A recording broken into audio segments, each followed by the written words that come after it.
Expanding reality. Somehow you've done it. It's even more majestic than the first time. I don't know how the hell you do it. Lauren Smith, welcome to the show. It is so damn nice to connect with you. We have a mutual friend that we both adore in Taylor Alina. And so shout out Taylor. She's going to be linked below. And that's what you get for connecting us with super dope people. So Lauren, it is so nice to meet you. If you don't mind, for my audience not uber familiar with you, tell us a little bit more about yourself. Sure. Well, thank you so much for having me, Brandon. And also a big heartfelt thanks to Taylor. She is freaking gorgeous and I love her as well.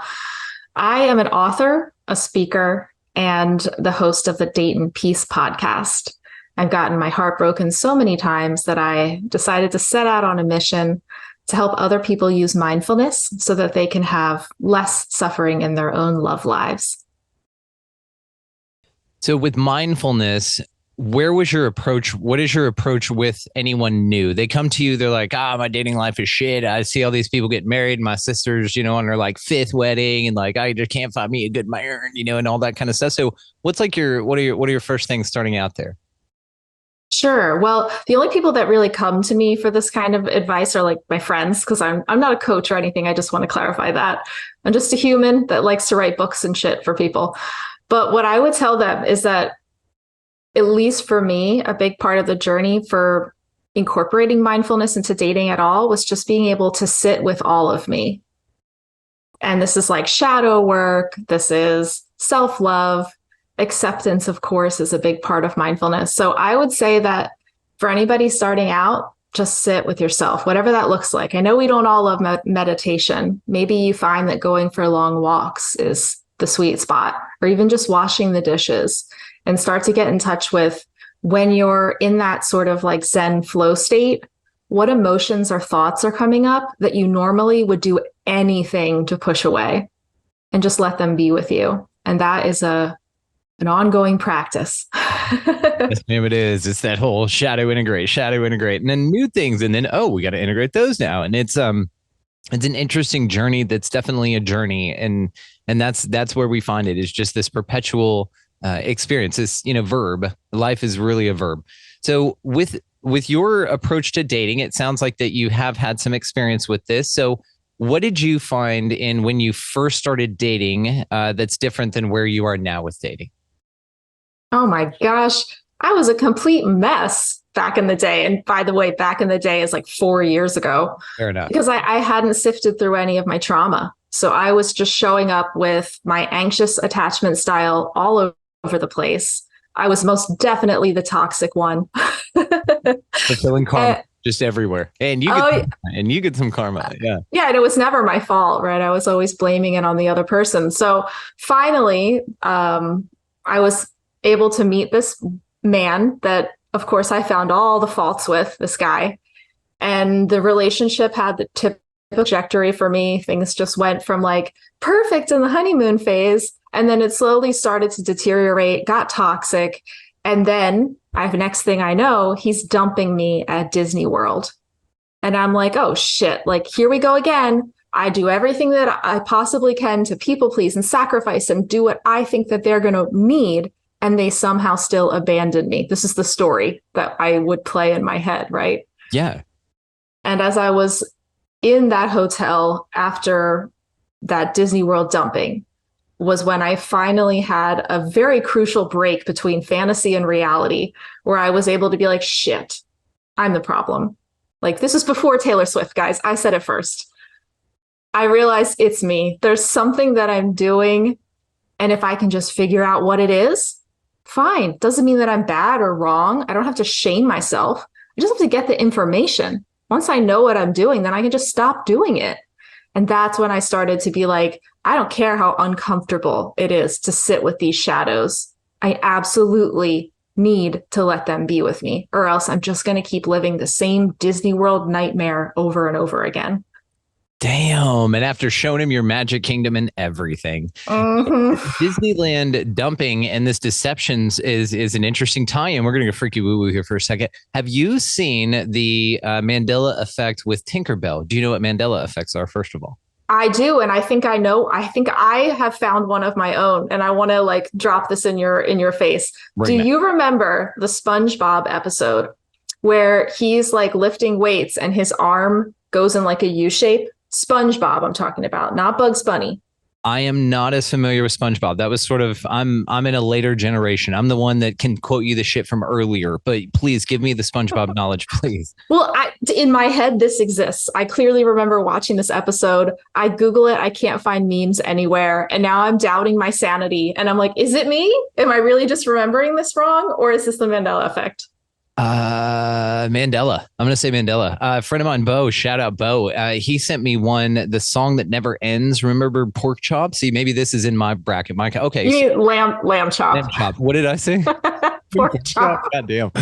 Lamb chop. Yeah. Okay, so one of the chops, they had that song, and it was song that doesn't end or song that never ends. What do you remember? Never. I had to say it in my head. Yeah, we're gonna get this stuck in everyone's head, and I apologize for that in advance, guys. This is not like a roasting or anything. This isn't a prank. But yes, I remember Never as well. Now it's Doesn't. This is a song that doesn't end. And he sent it to me. I was like, yeah, sounds fun. I breezed right over it. He goes, isn't that a Mandela effect? And I listened to it again, and I was like, motherfucker, yeah, it is. Isn't that wild? That is weird. Yeah, fucking Mandela. So I believe you. I believe that you believe that that's what occurred, by the way. So if nothing else, and take that for what it's worth, I believe that you believe it. Okay. And by the way, George Costanza said it first back in the 90s, early 90s on Seinfeld. It's not you, it's me. Right. Because he was arguing with the woman. You can't give me the it's not you, it's me. It's me. It's always me. She's like, fine. There you go. Like, you're damn right. Anyway, but I love that it's being kept alive in your generation. How old are you, by the way? I'm 37. Yeah. Okay. So we're like the same age, basically. We're really close here, actually. So, okay. Disney deception. Another one would be the firmament, the firmament trace, the overarching of the castle that they do with the wand or the little star or something. It's what all the rockets do. So some people say that is like the deception right out in your face. And so flat Earth, what do you think? What are my feelings on flat Earth? Yeah. I believe that the Earth is a globe. Okay. And I use the theory of flat earthers to describe people that are very strong in their beliefs. Because to me, if you have a belief about, like if you're a flat earther, you can have all the science in the world and you're still going to keep believing in your beliefs. So that's a fair point. All right, we're going to come back to that, but back to Disney. It's interesting that you got the Disney dumping that you said, because there is a lot of deception there. So did that ruin Disney for you, or was Disney already sort of on your shit list with the making you cry all the time? Well, so basically, I think I have to give you a little bit of the backstory to answer this question. Sure. So the guy, I met him in Argentina when I was traveling, and I was only there for a week. So if there was ever a honeymoon phase that was faster and more intense, I would like to meet that person. We basically spent a couple of days together, and then we were exchanging emails every day back and forth when I had to go back to the States. For 30 days, we sent like the world's most romantic, most ooey gooey, gross romantic emails. We didn't spend that time like getting to know each other, figuring out what our needs were, our values. And so when we decided to meet back up again, it was like a rude awakening that I did not want to admit was not going to be for me. So I kind of like had this moment where I was like, shit, Lauren, like this isn't your Prince Charming. This isn't my prince to my Cinderella in this story that I was crafting in my head. He's just a normal guy. And it seems to be the same type of toxic patterns that I've experienced over and over again. And any normal person would probably be like, this isn't going to work. I'm going to leave. I'm going to go back home. But because of the trauma that I had growing up, and because of these beliefs that I had put into my head, I thought that I needed to change in order to earn his love, or that I had to do something special to make it work, to force it to work. And I ended up approaching this relationship with all those same toxic patterns, that same anxious attachment. And what I'm now realizing lately, especially with the shift in the earth that we've been having in the past couple of months, is that what I did was I stepped into a really unhealthy masculine because I was trying to create something that wasn't really meant to be. And it was putting him in a weird place where he was kind of taking his own creativity away. And it was just a really unhealthy balance and not what either of us wanted or needed. So a few months later, fast forward, we've been traveling the world, living like what I thought was going to be my dream life as a digital nomad. But really what it was me jumping from countries with this really like not compatible person in a 1-bedroom Airbnb, feeling like I have to take care of him. These are all my choices, by the way.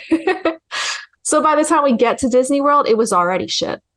It wasn't happy for me. And in some ways, I felt relief when he, quote, abandoned me. I got to spend the next day in the park processing my breakup with my family who was there with us and not him. So it had its ups and downs and its pros and cons, like all things. Looking back on it, I don't want to label anything as bad or wrong anymore. Everything is always as it needs to be. And so would you still call it abandoning? Would you still consider that he abandoned you? Why not? I think he just was able to be bolder, more. He was able to stand up for his needs. One of us needed to leave. One of us needed to walk away from the toxicity. And he just realized it first. I made it pretty hard for him to stay, I think. So I'm grateful for that. What an awesome answer. I am so glad I asked. Sometimes I'll sit there and go, why'd you ask that? And then but then I'll get in every time, by the way, it's an amazing answer. So with that information that you have, with all of the heartbreaks, with all of the stuff, do you now look at it from your perspective here? And can you see a clear path of like, of the service, and the things that you're providing now and the books you're writing and that, which we're going to get to your journal. I want to talk about it. And all of those things, it's sort of, do you hold any bitterness in the past version of any part of you? Why? Well, it's difficult because those thoughts are kind of hardwired into my brain sometimes. So they'll pop in and I'll have to comfort myself, remind myself that I am totally worthy. Everything that I did in the past was to keep myself safe. Everything that I did in the past, even if it was harmful to myself or others, was really at the time the best that I could do. All the typical self-love scripts that we say over and over in our head. But what I'm really realizing with these past couple of months, by the way, I'm a channel of spirit, and I've been checking in with them, going through, getting a lot of updates of like, what the heck is going on? Because I don't know about our listeners, but like things have been different. Things have really been bursting open for us, I think, in terms of being what we're able to let go of. And for me, if you subscribe to the New Earth or 5D, I kind of like feel like maybe a month ago, there was a really big shift where like we've arrived. And here, I like to say in 5D, because that's where I feel like I am now, or at least I want to be permanently. In 5D, my spirit guides have been telling me that there's no such thing as judgment in 5D. And when you can process that, there's no such thing as trauma. There's no such thing as the past. The past just is. And there's no need to even think about what might come in the future, because whatever comes in the future, you desire today. So it's like now, if you would have asked me that question 3 months ago, before we've really stepped into this, I would have had a totally different answer. But my answer for you now, like, what do I think about all the things that I did in the past? Doesn't matter. It is. Which we actually rescheduled this a few times, and I believe you and I were scheduled to get together a few months ago, and just craziness, right? I'm not even going to call it craziness because neither are you. We both sent voicemails back and forth, and I think the last time, because I think I've needed to reschedule twice on this for various reasons, and the last time I was just like, dude, I'm just not fucking feeling this. I'm having a rough fucking go, and you were like, thank you, God, for sending this message. So this is to all guests and podcasters out there. Be honest with each other. If you're not fucking feeling it, let them know, because this conversation right here wouldn't have happened. This amazingness, these new awarenesses, which I had noted here to get to the new things going on now. So I'm grateful you brought it up, but it wouldn't have happened had we have forced something, or had I have sat down and, given you not the best of me. And I think you had mentioned, I'd done a show recently or something, or around that time, and you were like, I wasn't really feeling it, but I did it anyway. And now I wish I wouldn't have. But that type of a thing is like, being honest that's what you're talking about. And there's no judgment in that. I had rescheduled Palooza last week. I am working on a new mindful expansion journal, which you do mindful dating. So we have so many parallels here.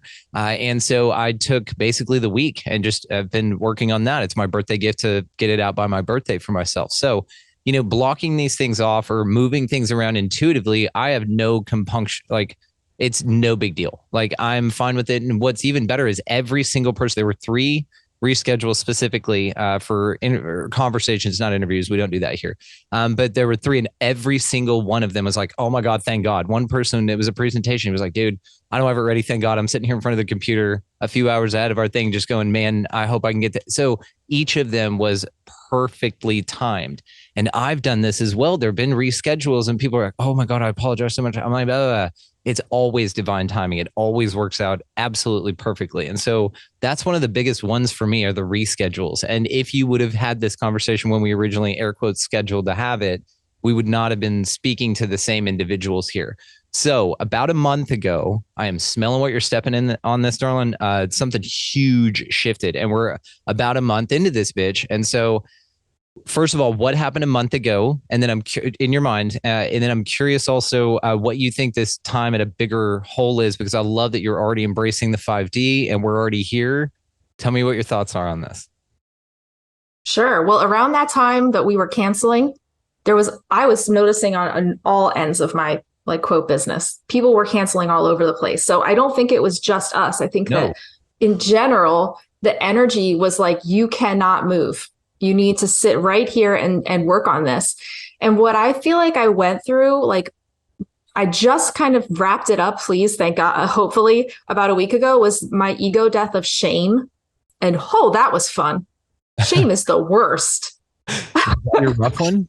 We all have like that sword in the back that you can't quite reach. You know what I mean? You're just like, oh, God damn it. It's right out of reach. I've got all the other ones out. So shame was yours? Shame. Yeah. And like, I feel like to me, when I say ego death, at least how that feels for me is that like I have a few days, like maybe a week or two, where it's just right in my face and it doesn't want to die and everything just keeps coming up. And then all of a sudden it just like, it's like a little, I'm picturing like a little puff of smoke that just like runs out of fire and fades away. And I feel like now we're in fear is what I'm processing right now. There's a lot of fear around trauma, or a fear of like the unknown, the fear of stepping into the feminine. I personally feel like I'm sensing that the feminine is taking over everyone. Like perhaps even like on a global scale, like the way that we govern or the way that we organize our connections on a wider scale. But I'm feeling like the feminine energy wants us to flow more. It wants us to be more, not manifest so hard for the future or chip away at things, because that's where the power is that long-term investment. It's like, no, I think what we need to do now is really just be and trust that when the time comes, we'll know, and then we can start chipping away. Otherwise, yeah, like I got this metaphor the other day. I was like, I'm trying to make my career as a keynote speaker really take off, battling the imposter syndrome, fighting that fear, ego death. And I've been like, screw it. I'm going to sit down every day and chip away at this speech. And I feel like the spirit was like, what you're doing here is every day you're spending a few hours chipping like a tunnel, like as if I'm like creating some tomb in an Egyptian mountainside. Cool. And they're like, but then what you've noticed, and I can feel it when I do that, I start to get exhausted. I get burnt out. And then eventually I hit an impenetrable rock. None of my tools work. And I'm like, shit, I got to go out and start a new tunnel. And spirit is like, why are you digging there? We didn't tell you to make a tunnel there. So they helped me turn around. There was a stream. I threw my box of tools in the water and I got into a canoe and just floated downstream. And spirit was like, stay here, chill. When it's time for you to get out and start digging your tunnel, we're going to drop you off there. There's going to be tools waiting for you. And there will be no impenetrable wall. There will be an opening and it'll just be there for you. You'll have to do minimal work and it'll be flowy. And I'm like, yes, that is what we all need right now. But that is scary as hell because you have to trust. So is this surrender of which you're speaking? Because and now I see the divine timing in it even greater, right? This is amplifying. Had we have had this conversation even the second time, a month ago when we rescheduled this thing, right? Wouldn't have been here with it. What I find with this is, first of all, outstanding metaphor, because it feels like it's not a masturbatory exercise in the sense that you still get muscles built, you're getting exercise, you're digging a tunnel, you're learning what that is. Because when you say digging a tunnel or a tomb, I'm thinking something ornate. So I mean, you're honing skill here, you're learning craft, you're learning material tools, all of those things. And so really what I'm seeing here is sort of like my first podcast. Like we had a show before this with a few friends of my wife, Dead and Gone, but it doesn't feel like a waste of time. None of it feels like a waste of time. But I love now that all of us have sort of been called back to the canoes. It's like, look, you've honed your craft, you've done it. You've been in the dojo, like learning, and now it's time to get in and move on, and then you'll know when to get out. But I love again the way you describe it, because it's much more where we are now. 2 years ago, a year or 2 years ago, it was digging a damn tomb, and I could see nothing else. I was, sleeping 2 and 4 hours a night to get 2 episodes out a week, working 60-hour job, sacrificing my relationship, all of these things. But it felt like I was compelled, like a caterpillar forming a cocoon. Like I could think of nothing else but work, work, work, work, work. But now, just like you, a month ago, there were a series of massive changes that occurred. And I'm going to share one with you. One of these insights, just like that beautiful metaphor you gave us as a gift, because what you just gave us, I'll be repeating for a long time. That was wonderful. So this idea came to me after 4 huge just fuck you, fuck you, fuck you, fuck yous, like in a row, right? And I was coming off of this a month earlier, so angry at this part of me that I felt couldn't integrate. There was just something. And, I related it to this Rick and Morty episode where Morty goes into a game and he is all the NPC characters, but Rick has to go in and convince him that they're all the same one that he has to get out, right? So I'm your grandson? Yes, you all are. I'm your grandson? Okay. So it's a wonderful episode. Everybody check it out.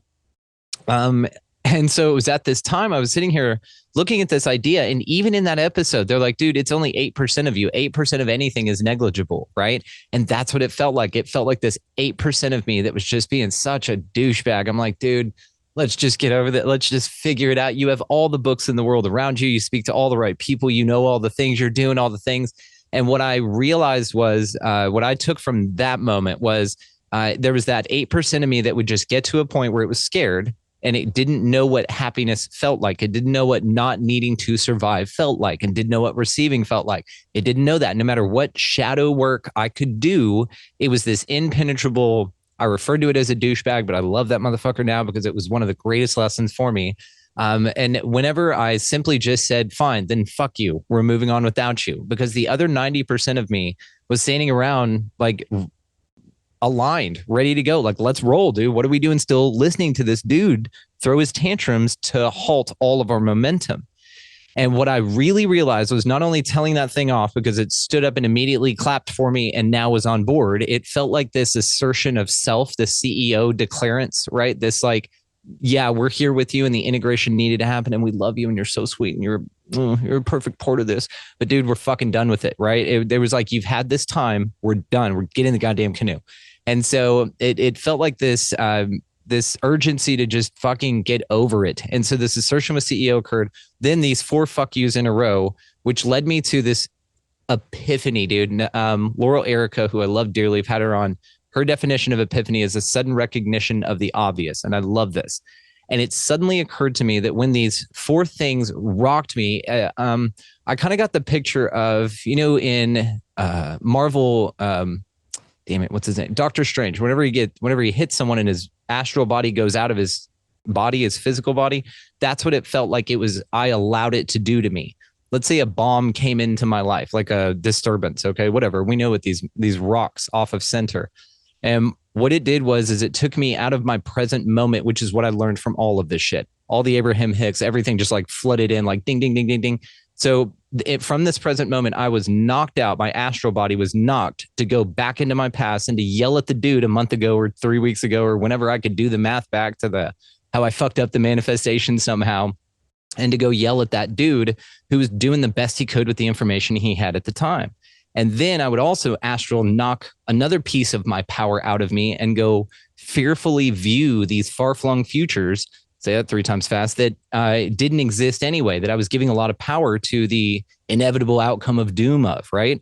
And so what I realized from all of this shit, from all of it, was the moment. And it's being in this present moment, because that's where your power is.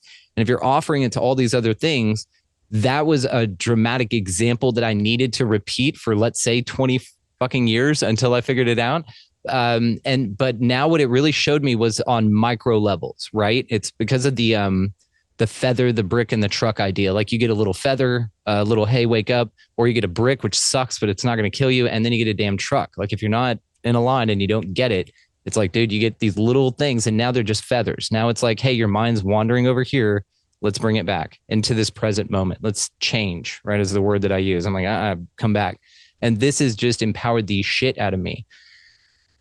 I don't remember why I got on that huge rant about this, but I wanted to know what your thoughts were on all of that thing that I just said there. Sure. I love it. I'm totally on the same page with you. I think a big part of 5D too is recognizing that little part of that piece of you, that 8 or 9% or whatever it was, that believes it's separate. And that's like perhaps a part of the ego that that in 5D, we don't need that person anymore. So if you agree, if you can just get on my team for a minute and say that in 5D, there's no such thing as judgment. Then when you look back on your life and you had some kind of quote trauma that you deemed as maybe a villain did something to you that victimized you. If you call it trauma, that means it's probably bad. That's a judgment. It means it's something that you need to fix, so you can't accept it. And you get stuck there. There's that 8 or 9%, or perhaps it's 95% of you that's stuck in that moment when that trauma occurred, when you judged it to be bad or wrong or painful, and you couldn't let go of it. You couldn't just say, hey, everything in this universe is a balance of good and the opposite. There is no opposite. It's just everything in the universe is harmony. There's chaos, there's birth, there's death, there's light and dark. And that's just how things are. And that's not bad or good. And when you can get to this place of acceptance about the past to say, hey, these things happened. Maybe it's because my soul chose to come here and have this quote trauma happen. Maybe it's because I'm helping other people. Or maybe it's just the result of collective energy that this happened. You know, like stars die. Asteroids hit planets. No one's sitting there. Well, I don't know. I don't think anyone is specifically sitting there and say, I'm manifesting this asteroid to hit a planet and kill a species. Like shit in the universe collectively happens. And I think what I'm starting to realize in 5D is that because we grew up believing in trauma, we were always in that place of fight or flight. We never felt safe. So then we suddenly started to use our amazing, powerful brains to start assigning meaning to things. Oh, it's this person's fault. I'm the villain. Things happen. I can control them by manifesting. It's like, yeah, you can. But manifesting in 5D is going to be completely different too. Because we're not chipping away tunnels for ourselves to stay safe anymore. We're chipping away tunnels that the collective gives to us so that when we do chip away at it, it's for the benefit of everyone, not just for one human to stay safe. Outstanding. Because it's a silly thing, right? Doing anything for the safety of awe. Like you do your best, you know what I mean? But there's this saying I heard a while back, and it's not insensitive. I don't believe it's the to fix stupidity. The joke is to fix stupidity, just take the warning labels off of everything, right? And the problem will sort itself out. And it's one of these ideals that goes, that we've sort of saved a bunch of dumb people, as the idea goes, and that nature sort of has its shit figured out in this way, and we'll take care of dumb people with like cliffs, and stuff like that, like Tide Pods. If you're eating those, then probably shouldn't be breeding, right? Jokingly here, but it seems that those sort of experiences offer you an opportunity to be a greater, grander version of yourself. You could sit here and say, you know what, I'm not going to eat Tide Pods, and that doesn't sound like a good avenue for me. So I want to know more about your dating journal that you pulled out here, because this thing is cool as shit. It's way more of like a low content journal in my mind, even though it would be. Is it published as such, or is it a full book? It's self-published. Half of it is a journal. The first half explains why bring mindfulness to dating, and then it goes into depth about how to answer the question so that you can get like the best bang for your time, I guess. Yeah, you've got just a really comprehensive layout in it. I just thought it was really well done. So all of that, by the way, guys, linked down below. So make sure that y'all check that out. So what got you spurred to create something like that in the first place, your journal? Sure. So after I got dumped by this guy at Disney World, I came home about a month later, COVID hit. So I got to process my emotions. Thankfully, I had those mindfulness skills. So I just dug deeper than ever before. And what I ended up finding what that was bubbling to the surface was that there was a really big part of me that wanted to date women. So I was like, screw it. I'm here. I'm getting curious. I'm gonna like really get to the bottom of this because I need to make a change. When COVID finally lifted, I did start swiping on women, and I went out with the first person that I went out on a date with. I ended up dating her. The honeymoon phase came in. I was like, that must have been my problem. It was just gender. Like I was just dating the wrong gender, right? Penis in the way. That's that. Yeah, that's the only thing. Yeah. That's wrong. I can stop trying to do the self work and just focus on having fun. But what happened is that I got sucked into all the same attachment traumas that I didn't heal yet, and the same type of abandonment slash toxic thing happened again with this woman. And I was like, God damn it, Lauren, like awareness isn't enough. You have to constantly be practicing making new choices thanks to the awareness. You can't just know that you're the toxic one, but then keep doing the toxic things, you know? It's me. So All right, we'll see you later. Yeah. yeah, exactly. So luckily I'm a super organizational freak. I love spreadsheets. So I ended up taking all of my knowledge from just years in therapy, books that I read, and of course my mindfulness skills so that I could print out a form to fill out after I went out on a date so that I wouldn't stop like missing things. I just didn't trust myself. I was like, I know what I'm doing wrong, but I still, my heart fully believed that this girl was like the person that I was going to marry and it was going to be different this time. And I was so delusional. And it was like a brick hit me when she dumped me. And I was like, fuck, the same exact thing happened. What am I doing wrong? So I was like, I'm just going to journal the shit about all of this after every single date until I figure out what is it that I'm doing or not doing? What are my patterns?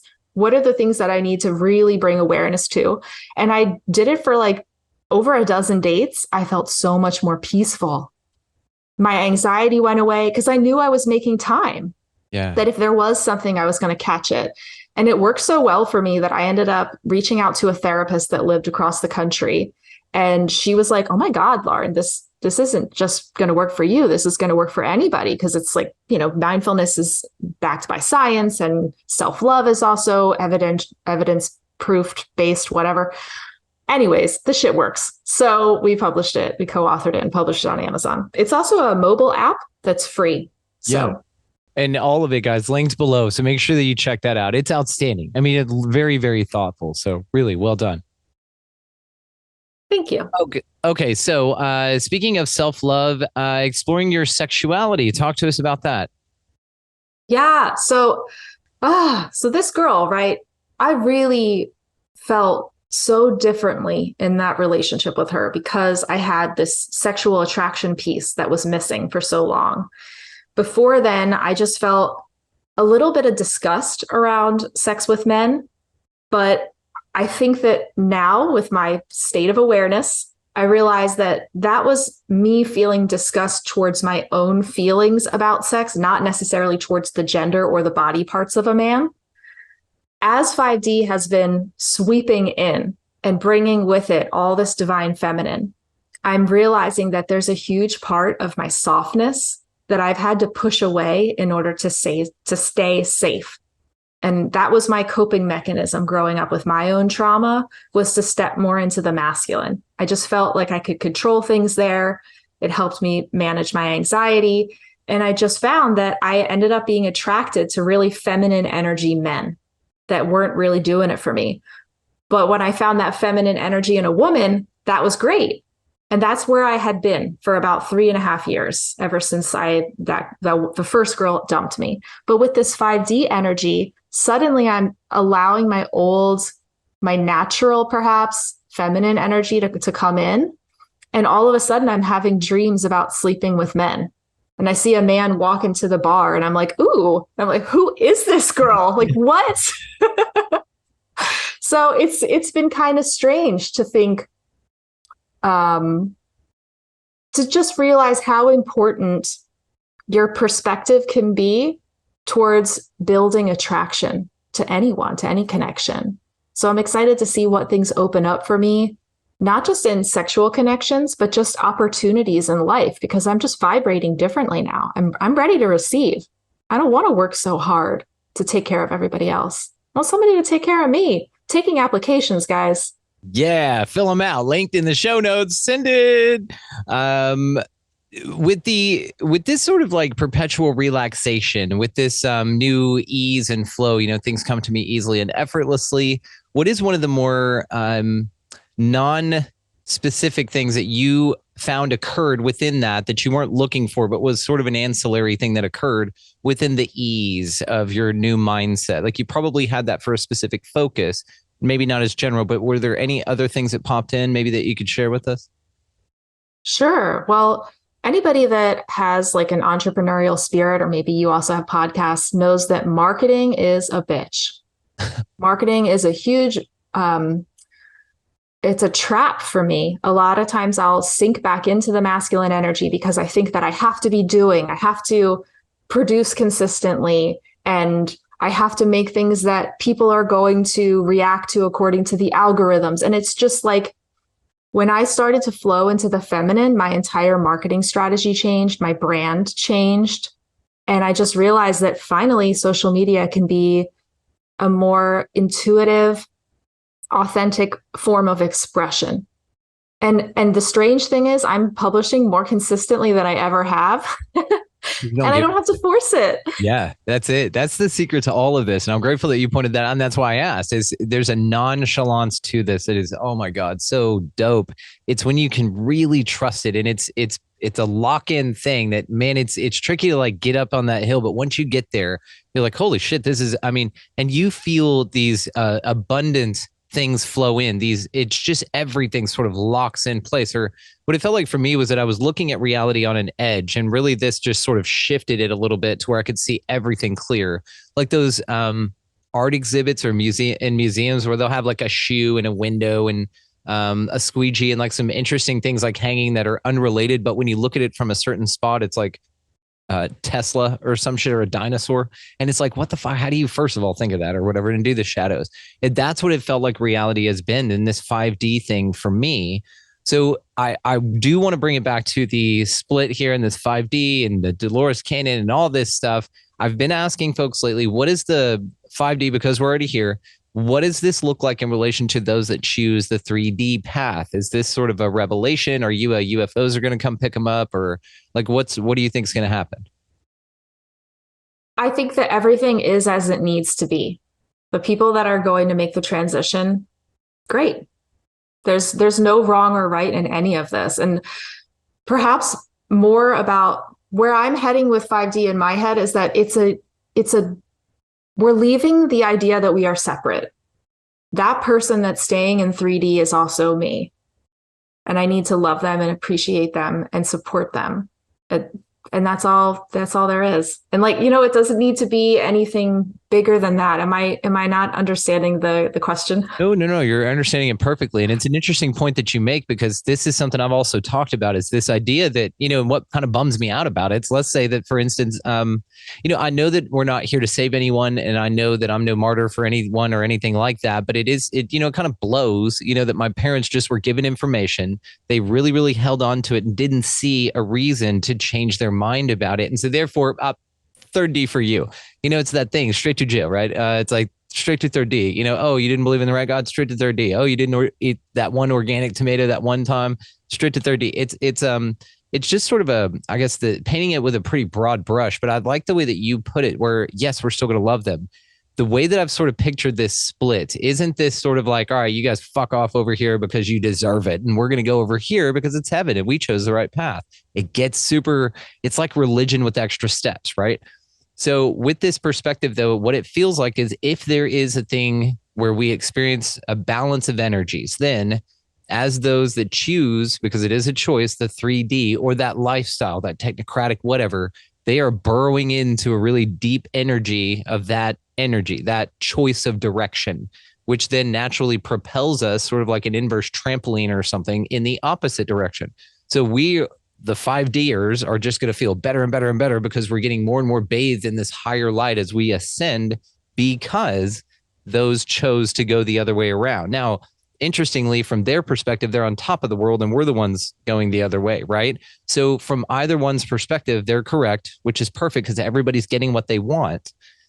This is the interesting thing, though, is this sort of like separation, but we're still going to intermingle and like be standing next to each other at the DMV and shit like this. Like, is that where us in the 5D that have chosen that route, I guess, we're just walking antennas just to heal those in the 3D to see if we could get them to come on over or something like that? Is it still sort of this karmic fulfillment? I don't know. I love that. In my mind, though, I'm still stuck on this idea that we're all one consciousness. Yeah. We're experiencing suffering according to our own free will. So the 5Ders, we're experiencing suffering, whether it's, getting a splinter or watching our parents suffer. The people that decided to stay in 3D, their free will is that they want to experience the suffering the old way. They want to keep experiencing suffering in the way that 3D does. So for us, like, we're just in 5D. I don't see it as being any really different than what we have right now. It's just that we are able to detach from the suffering and see it as beauty. Yeah, I'm curious because this sounds, a bit more in line with what I'm talking about here. Not this, like, I still think it'd be super dope. I mean, come on. If UFOs landed and they're like, all right, guys, we've got all your world set up, everything you want. We've been reading your minds. Like, we know your dreams. You're good. It's all there. Y'all can get off of this rock where they're throwing nukes at each other. And, this Klaus Schanel Schwab's walking around in that little one piece on the beach that you've seen too many times and all this kind of stuff. So you don't have to deal with any of that. I mean, that would still be dope as shit. But it makes more sense, I suppose. It's sort of like the, in the COVID thing or whatever, when they were poking the COVID people, the government, they were going like, do aliens, we're ready for something cool and dope and awesome and mesmerizing and a plasma apocalypse or some shit. But I suppose you're right. Everybody will be fine. They'll just be still walking around and that's good. Well, people that channel are already talking to aliens. They're already here. They're just not here physically. Yeah, and the more and more people that start to connect with consciousness or alien consciousness in 5D, the more they're going to start showing up in the physical reality, I think. Do you think it's just sort of a sweeping thing, sort of like the color blue? Have you ever heard this, that humans didn't see the colors that we have? Yeah. Yeah, and like eventually they saw the color blue. Do you think that they're like here all the time? The people who were talking to them, like, were back in the day going, guys, that is called blue. And they're like, we don't have a blue douchebag. It all looks gray or black to us. You know what I mean? So there was no like concept of it, but this was what it feels like. It's like we're giving them eyes to see it, or this concept of invisible ships, this idea that the indigenous were standing on the beaches and watching ships come over, but they couldn't see the actual ships. They could see water being displaced because they could fathom water, but they couldn't understand ships. But I still don't understand that because they had canoes and they would fish. They knew what boats and ripples and tides and shit were. Anyway, so this idea, though, that it's being revealed to us as we're ready to accept the information, but also it's freaky deaky that it's around you all the time and that you just don't have the eyes to see it. Like, what do you think about that? Well, I have a little metaphor, not really a metaphor. It's another spirit message that I think people might kind of blow their minds with. There's people that we can contact as humans with our collective energetic connection that exist at all times. So I could talk to aliens on different planets from 30 years ago, from 300,000 years into the future. It's all energy and there's only now. So one of the things that I channel is fairy energy. I think everybody thinks fairies are like these sweet little tiny things with like sparkly wings. When I talk to fairies, I ask them, like, what the fuck are you? Like, do you really live in flowers? What's going on? I said it a lot nicer. You flying? They were like... My wife shared the videos with me. Yeah. They were like, we are the most evolved humans. We are your species, but in way, way, way in the future, to the point where we have lived in many Ds, not beyond 5D, to the point where our mission is to just sit with you and help you evolve as a human in a way that hopefully is kind to the earth. Which is also... because that's their planet.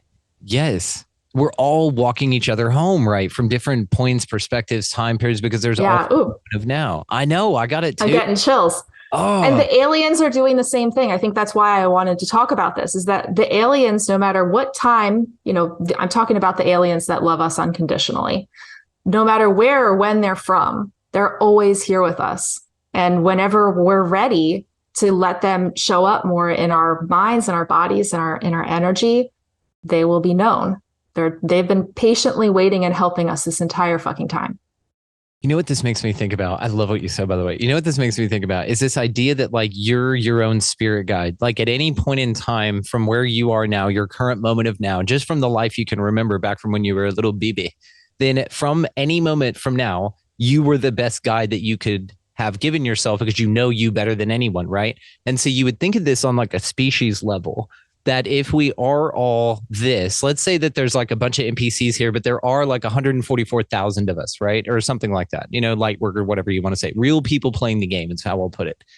Then maybe you incarnate in all of those different levels and then they're all intertwined together. So you get to visit yourself at any of the levels.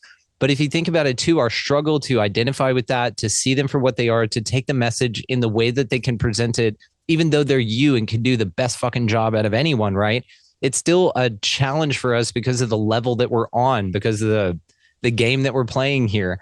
And so it is still interesting though, because like I could give myself advice probably, I'm going to say like 20 years ago, and I would have told me to fuck off. Right. And so it's this like interesting thing that you can think of your spirit guide now going to you, even though it's you. And they're like, God, that guy's a shithead. You know what I mean? Even though you're like the most enlightened you've ever been in this reality, you're like, guys, what do I need to do to this? And they're like looking at each other going, can you still believe he's stuck on that thing? Oh my God, when are we going to get past this? But it's sort of like a bigger version of you, which would then be like, why they can abduct you, let's say, because I have a sovereignty issue with that, like a cognitive challenge of that they could just scoop you up and there's no problem with that. I believe in the universal law of one, that it's consent. And so if that's the case, then you must be consenting on some level.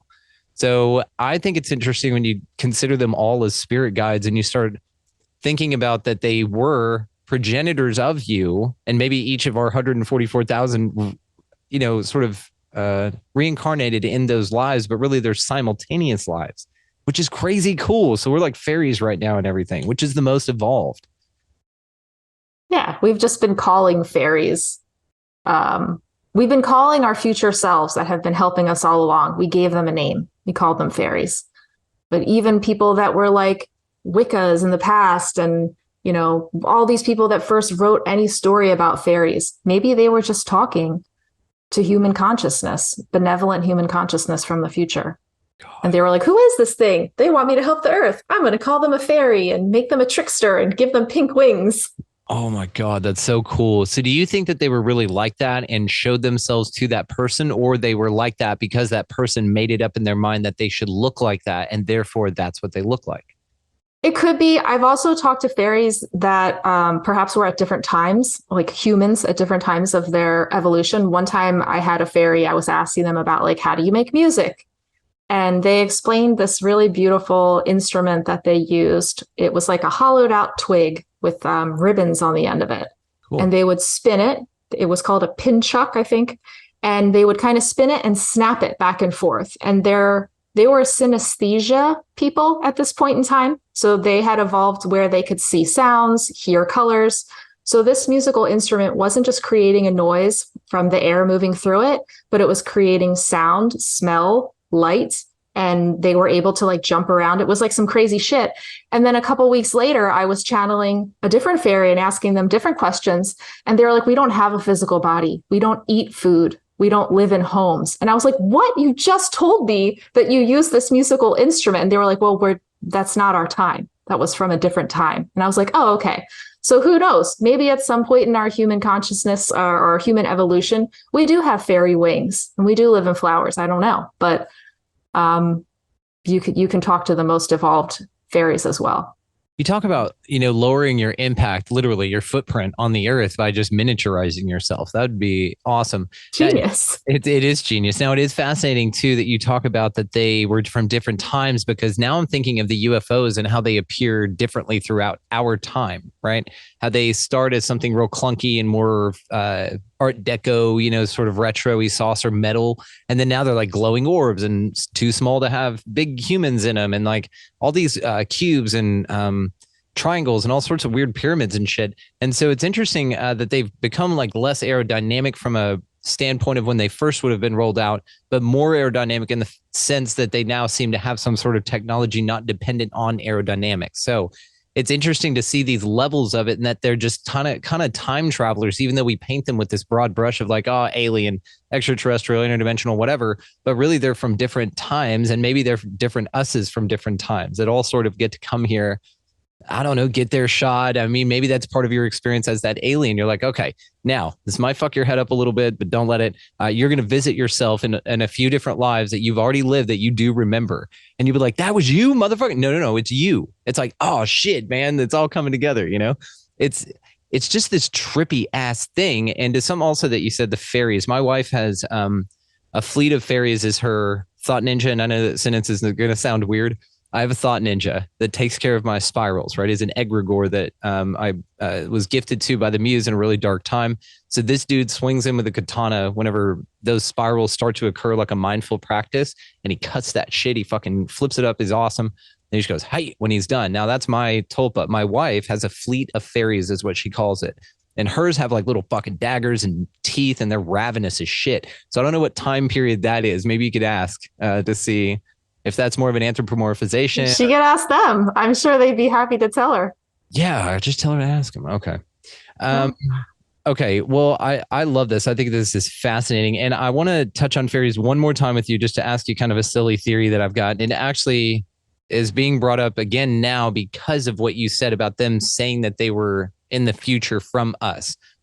I have sort of this silly idea that there's only so much of us here, only so much energy that can be in this realm or something.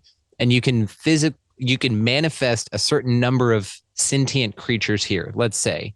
But like the ones that walk around, animals are like free range, like they're fine. You can do as many of those as you want. But like people type things, maybe there's only a certain amount of energy in physical form. So at first, because we have all these evidence of giants and things like that, maybe there were like much less of them, but they were a lot taller of people, like 50 feet, 20 feet, something like this. But there were only like a few thousand of them, because our energy was spread out through these huge bodies. Then as you go through the ages, our energy dissipates and breaks up into more and more creatures here, sentient creatures here, but they're smaller in stature. So you think about this as sort of a division, a cellular mitosis or something like that, to where you're dividing yourself so that you can experience yourself. But maybe it's like in a physical way here too. So as people get smaller, there's more of them. And then you think in our future, if we continue that pattern, then we're going to be little fucking fairies. Now, bonus, we get wings, which is cool as shit, and some weird weapon that sounds like a bop it. You know that thing? Bop it, zip it, whip it. So yeah, fairies, future humans, because there's not enough energy here, and we just get smaller as we break that apart. What are your thoughts? I think that's fucking awesome. And I think it really brings us full circle to everything that we were talking about earlier, about really letting go of the past. Stop worrying about like these little things that 8% of you is so hung up on, because we are one tiny little blip in the vast lifeline of humans just on this planet, let alone the entire expansion of the universe. So I think no matter what we end up being in terms of scale and size, all that matters is that we are enjoying this manifestation of this physical body, this physical life right now in this present moment, and spread love. Love each other. Go out and love yourself. Be mindful. Let every part of you exist. So that way, when you do meet another human, you can connect in a way that's going to make us all expand. Yes, rock and roll. God, you're metal. Okay, well, what is something amazing that you are looking forward to in your immediate future? Sure. Well, as a result of stepping into my divine feminine, I decided to launch a brand new podcast. It's called MettaDate. It's guided meditations for singles. And I just sit down and channel visualizations. I had one from Nefertiti. The fairies came in this past week. And I'm not going to publish them on any consistent schedule. I'm just going to let them come in as inspired. So check it out if you want some timely messages from spirit. That's awesome. And then, of course, Date in Peace, your podcast for anxious singles looking for love and experiencing their sexuality. So looking for love, I wanted to ask you about an NLP question on that. Looking, does that only give you the verb of looking, not finding? I love that. Interesting. What you want if you're looking. You know, like let's say you go to the store to look for something. Anytime my wife says this, I'm like, you're going to what? She goes, I'm going to find. I go, there you go. And so it's You like know, NLP thing. I'm a big subscriber to. I love that you brought that up because remember how I was mentioning earlier, I feel like manifestation is different to me now. Like I'm not vibing with the traditional manifestation tools in 5D. I like the word harvest better for the same reason. Manifest means it hasn't been created yet, that you have to do something, say some affirmations, whatever, to then make it come to you. But harvesting, just like finding, is like the abundance is already around me. I'm just going to choose to harvest it today. Yeah, like forage. It's like thinking that you just like strolling along in a forest with a bunch of fairies talking to you, arguing about the different time periods, how they had it better in the 15,000s from the fairy perspective than the 18,000s, and they're arguing about it. I picked Yeah. a Bill and Ted's mini phone booth type situation going on there as well for some reason. They just have a bunch of fairies in a phone booth saying excellent and scooping up a bunch of them for a high school presentation. You're familiar with that. So I wanted to ask you also, speaking of segues, there's a new term that we were supposed to be calling vaginas now. And so you're the official authority on this. So I want to make sure that I have this correct. We are as mindful as we can be here. Let me make sure. Bonus hole. That's what we're supposed to call it now. What are your thoughts on that as an empowered female? Bonus hole. Yeah, it's considered. Why is it a bonus? It's not necessary, apparently. Not that it was the of life that it's always been, or the sacred temple or anything like that. Bonus hole is now what we're supposed to be calling that, so as to not offend anyone. Now, you as an owner of said additional additional orifice, would you be offended if somebody called that? I would say it's a bonus if I give you access to it, but it's not a bonus for me. Maybe It's I'm just misread. Maybe I'm misread. I'm thinking that it's some fucking flagrant like write-off thing that's actually probably incendiary, and you're giving us the light with this, love. I love this, by the way. Yeah, it's a bonus because you better believe, you better get all this 10 stars. Yeah. Damn. Okay. exactly. What if but from my ignorant perspective, perhaps my uneducated and just where I was with it, bonus hole as it's being actually advertised as being a very PC way to call vaginas as to not upset those that don't. Honestly, I haven't heard this before. And the thing that's coming to my mind again is to try to not put shame or judgment on my hole. Yeah. Whether it's a bonus or a bad or anything, it just is. It's fucking magic because it's a part of this universe. Thank you. I love that. That's a wonderful answer. I'm noting that here for the record. Not a fan. Got it. Neither am I, by the way. I think it's silly. I like your interpretation better. Absolutely better. So I'd like to ask you in closing here, darling, and you are welcome back any damn time that you would like. All the ways, of course, to find Miss Lauren Smith located at diggity down in the show notes. So I'd like to know what gives you hope. Like what gets you out of bed every morning? What keeps them feet planting on the ground and breath in them lungs? Oh my gosh.